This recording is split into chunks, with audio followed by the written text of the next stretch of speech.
5 mistakes everyone makes in Final Fantasy XIV, even veterans. Okay, let's see. Maybe we're also making those mistakes. Making mistakes in Final Fantasy XIV. Yeah, I said what I said. It's a fact. You want to know how I know? It's because we all make mistakes, human. True. We're all flawed. That's just human. Some of us, Kakra players, make more mistakes than others. But at the end of the day, we all have sins that can never be forgiven. Not even by Yoshi P himself. All of us are guilty of cringe gamer crimes. And if you think you're not, you're in denial. Never you fear, human. I'm here to help you through the process of coming to terms with your own personal failures. Before I get started, I have to make a tiny disclaimer. If you've been on this channel before, you know that all of my videos are extremely serious. I am incapable of sarcasm, and I would never dare to use it on the internet, where everyone else is also 100% genuine all the time. Satire is the lowest form of wit and all that. And because I can count all the way to 10 without getting confused, you know I'm the wittiest of them all. So all of my videos are serious, but this video is super duper extra serious. I advise you take notes. Starting with number 1, the biggest mistake, which is when you don't subscribe to this channel. Okay, didn't like that one. Cool, gotcha. Alright, no problem. Real list starts now. Mistake number 1, leveling more than one job. Are you a complex human being? Happen to like more than one thing? Have many interests and enjoy different play styles? Nope, stop right there. What, you want to play more than just one job? Do you have any idea how long it takes to get one job to best in slot in this game? 7 weeks. And that's provided you can actually... Okay, that's the same thing that I have, this kind of issue. Like, I'm sometimes changing my job based on my mood. Like, there are times you will see me, for example, play on an astrologian, I'm a healer. Sometimes I will switch to something like maybe ninja or samurai. Like, it all depends on my mood, right? And I'm also having like really tons of fun on the summoner.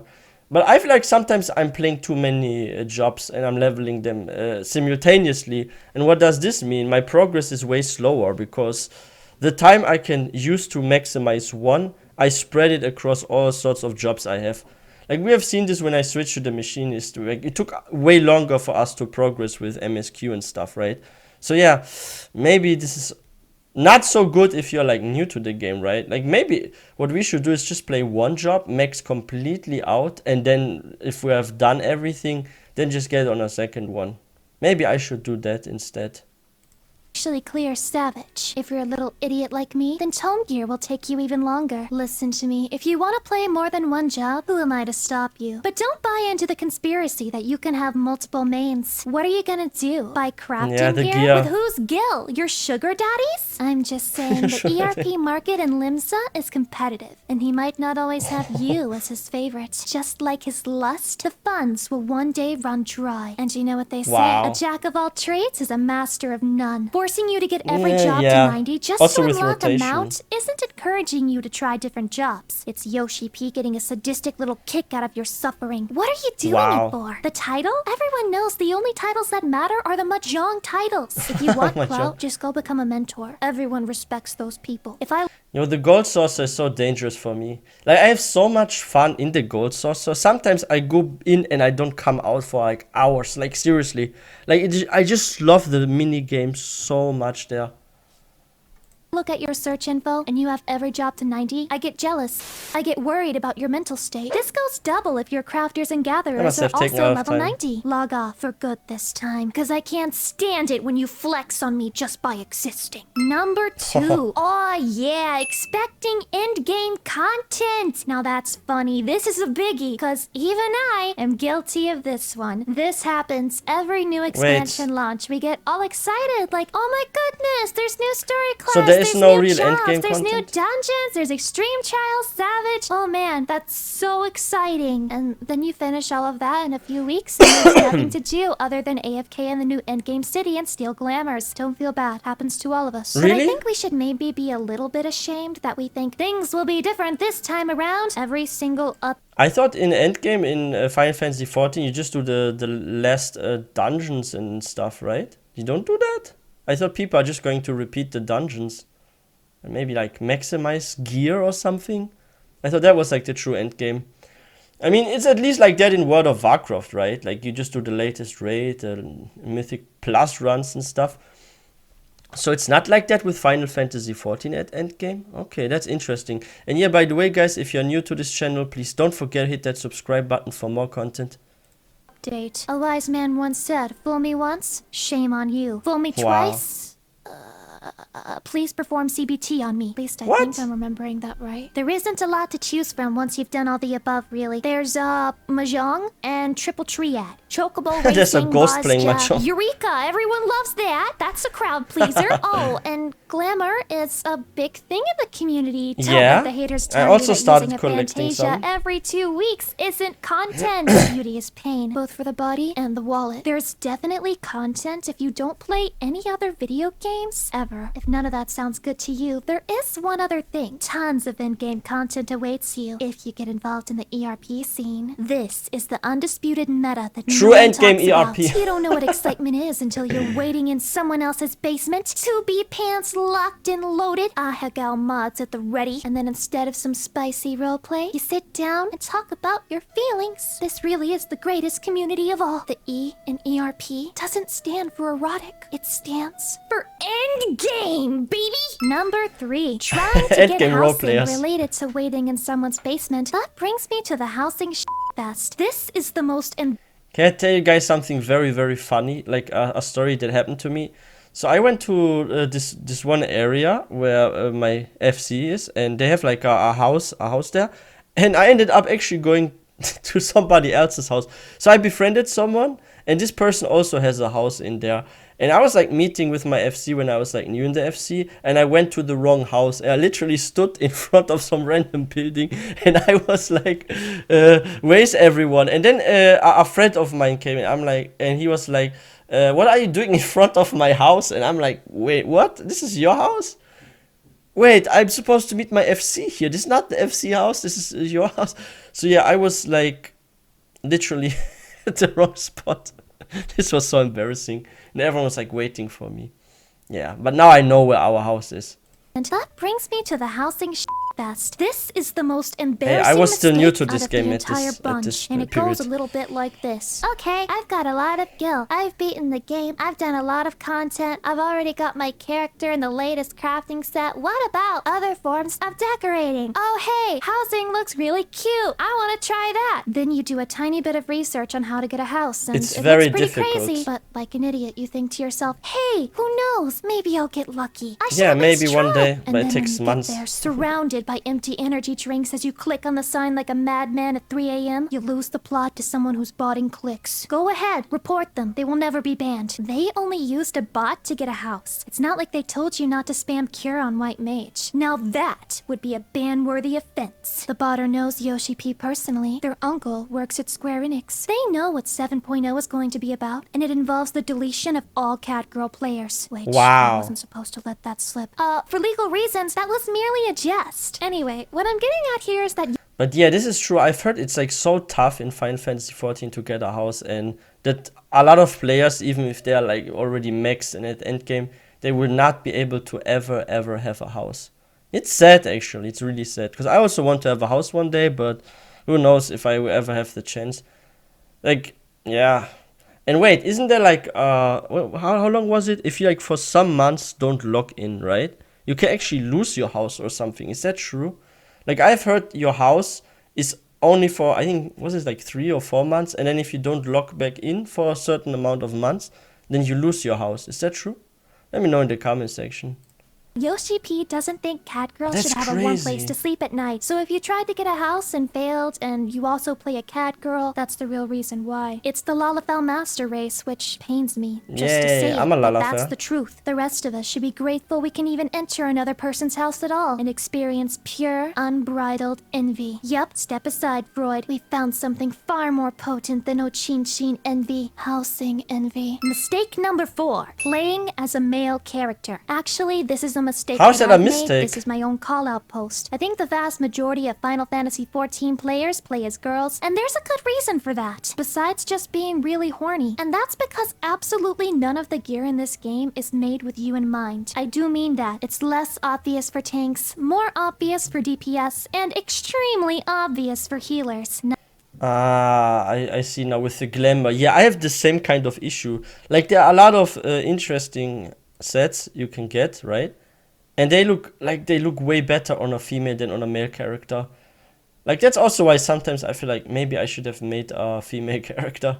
Because I have like girlish outfits on my character sometimes. Because I get like new gear and upgrades and they look very girlish.